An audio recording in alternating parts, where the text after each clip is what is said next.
నిష్పత్తి అనుపాతం నాన్న ratio proportion civils లో 2 క్వశ్చన్స్ ఇస్తాడు. ఎస్ఐలో 12 బిట్లు పడతాయి, 6 బిట్లు పడుతుంది, ఎస్ఎస్సి 4 పడతాయి. సో ఇక్కడ మనకి నిష్పత్తి అనుపాతం 2 చాప్టర్లు ఇవి. సో నిష్పత్తి అంటే ఏంటి, అనుపాతం అంటే ఏంటి చెప్తుంది, జాగ్రత్తగా చూసుకోండి. నిష్పత్తి అంటే 2 వస్తువులను ఒకదానితో ఒకటి సరిపోల్చడాన్ని నిష్పత్తి అంటారు. సపోజ్ చిట్నారి యొక్క ఎత్తు 5 feet, వెయిట్ 60 kg. చిట్నారి గర్ల్ ఫ్రెండ్ షేక్ లైలో గారి ఎత్తు 6 feet, మరి వెయిట్ 80 kg అనుకోండి. అంటే ఎత్తు పెరిగింది, వెయిట్ కూడా పెరిగింది. ఎలా ఉంటే దాన్ని రేషియో అంటారు అనమాట.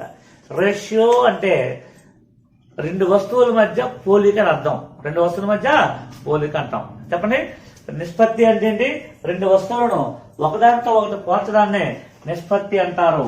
అందులో మొదటి వస్తువును పూర్వపదం అని, రెండవ వస్తువును పరపదం అని అంటారు. మొదటి వస్తువు ఏమిటంటారు? పూర్వపదము. రెండవ వస్తువును పరపదం అని అంటారు. సపోజ్ ఇక్కడ చూడండి, A:B = 2:3 అనుకోండి. A = 2x లేదా 2 వాటాలు, B = 3x లేదా 3 వాటాలు, A + B = 2 + 3 5x లేదా 5 వాటాలు, లేదా లేదా 1 వంతు అంటాం. మరి ఇక్కడ దీన్ని 2/2 + 3 5వ వంతు, 3/2 + 3 5వ వంతు. అలాగే భేదము A - B, 2x కి 3x కి భేదం x, 1 వాటా, 1/5వ వంతు, 1/5వ వంతు. జాగ్రత్త చూసుకోండి.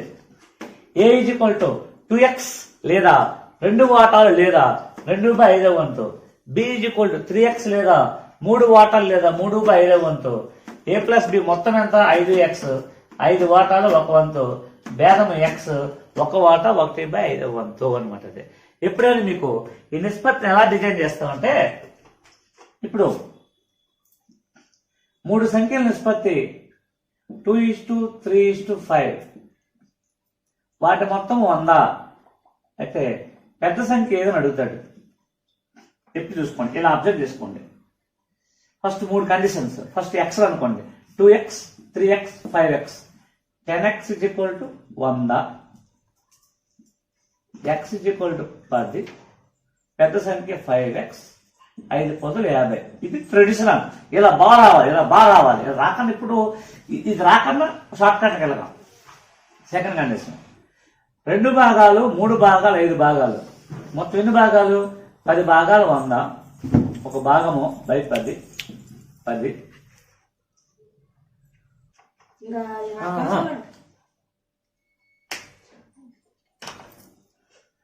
2 భాగాలు 3 భాగాలు 5 భాగాలు, మొత్తం 10 భాగాలు. 10 భాగాలు 100 అయితే 1 భాగం 10, 1 భాగం 10. సో పెద్ద భాగం 3 భాగాల, ఎన్ని భాగాలు చూసుకోండి. పెద్ద భాగం 5 భాగాలు, 5 పొదులు ఎంత అయింది? 50. ఇది భాగాలుగా చేస్తాం. మరి వంతులు ఎలా చేస్తామంటే 5/, టోటల్ 10 × 100, 10 పొదుల, 5 పొదులు 50. అలాగే అనమాట.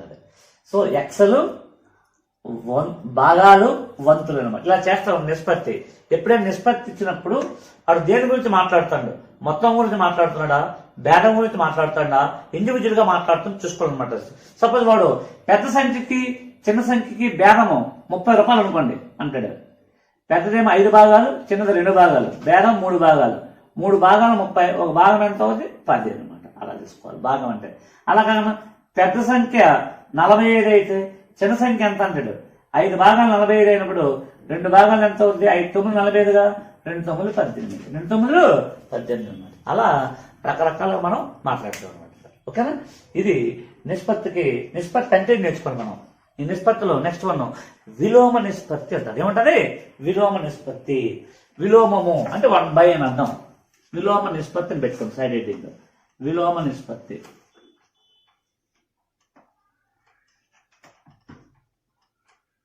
విలోమ నిష్పత్తి A:B యొక్క విలోమ నిష్పత్తిని 1/A:1/B తో సూచిస్తారు. దీని సూక్ష్మీకరణ ఎలా చేస్తామంటే ఏకి బికి కాసాగ్ ఏబి, AB/A, AB/B, AA పోద్ది, BB పోద్ది, B:A, అది విలోమ నిష్పత్తి. అయితే ఇలాగేస్తాడు A:B:C యొక్క విలోమ నిష్పత్తి ఎంత అంటాడు. నువ్వు C:B:A అంటే అవదాడే. దాన్ని 1/A:1/B:1/C. మరి ఏకి బికి సికి కాసాకి ఎంత? ABC, ABC/A ABC/B ABC/C, A పోద్ది, BB పోద్ది, CC పోద్ది. So BC AC AB, BC AC AB. మరి చిట్టినట్టుకి చిట్స్ లాగా చెప్తా చూడండి. ఏం లేదు, దీన్ని ముయ్యండి BC, దీన్ని ముయ్యండి AC, దీన్ని ముయ్యండి AB. దట్స్ అలా ఏది కావాలంటే అది మూసేయండి. సపోజ్ చూడండి 2:3:5 విలోమ నిష్పత్తి ఎంత అంటే 2 ముయ్యండి, 5 ముక్కాళ్ళ 15, 3 ముక్కాళ్ళ 10, sorry 2 5 10, 3 2 6. So answer is what? 15:10:6, 15:10:6 అనమాట. మన ఏపీఎస్ఐలో ఇటువంటి మోడల్ క్వశ్చన్ పడింది. మీకు లాస్ట్ లో ఇంట్రడ్యూస్ చేస్తాను ఆ క్వశ్చన్. ఓకేనా? దీన్నే విలోమ నిష్పత్తి అంటారు. మనం ఇంతవరకు నిష్పత్తి నేర్చుకున్నాము, విలోమ నిష్పత్తి నేర్చుకున్నాం. ఇప్పుడు తర్వాత మిశ్రమ నిష్పత్తి అని పెట్టుకోండి. ఏంటి? మిశ్రమ నిష్పత్తి. ఇక్కడ మిశ్రమము అంటే కలపటం అని అర్థం.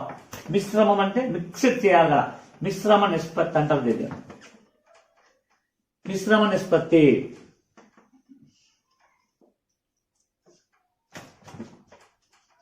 మిశ్రమ నిష్పత్తి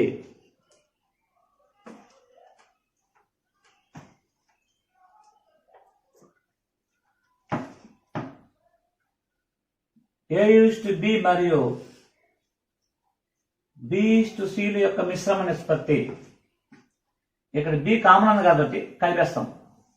A:B:C అనమాట. అదే మిశ్రమ నిష్పత్తి. ఎప్పుడైనా మిశ్రమ నిష్పత్తి పాసిబిలిటీ అవ్వాలంటే ఇది పరపదము పూర్వపదము, ఈ పరపదము పూర్వపదము సమానమైతేనే పాసిబిలిటీ అవుతుంది. సపోజ్ చూడండి A:B,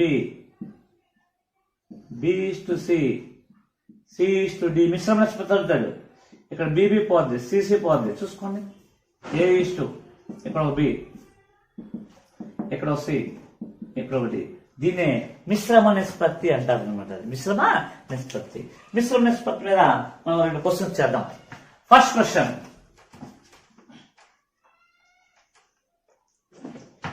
A:B is equal to 2:3, B:C is equal to 3:4 ఆయన A:B:C ఎంత అంటాడు చూడండి. ఈ 2 కామన్ కదా. సో 2:3:4. ఇప్పుడు కామన్ గా లేకపోతే ఎలా చేస్తాము? కామన్ గా లేకపోతే ఎలా చేస్తామంటే జాగ్రత్తగా చూసుకోండి. కామన్ గా లేనప్పుడు ఎలా చేస్తామన్నది. కామన్ గా లేకపోతే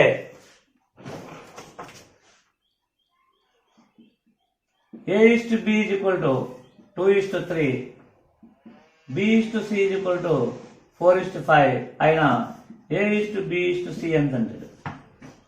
అప్పుడు ఇక్కడ కామన్ గా చేయాలి. ఎప్పుడైనా మ్యాథమెటిక్స్ లో రెండు పదాలను ఒకటిగా చేయాలంటే వాటికి కాసాగా తీసుకోవాలి. ఎప్పుడైనా గుర్తుపెట్టుకోండి. 3కి 4కి కాసాగా 12. 3 12 అవ్వాలంటే 4తో గుణిస్తేనే అవుతుంది.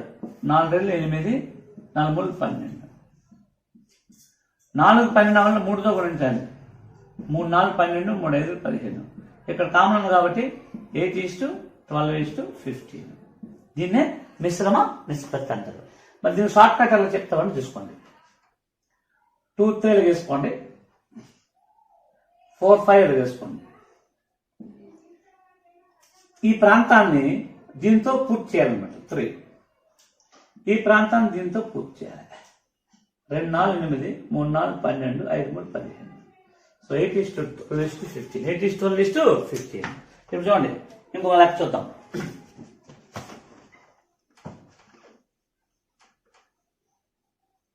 ఇప్పుడు చూడండి,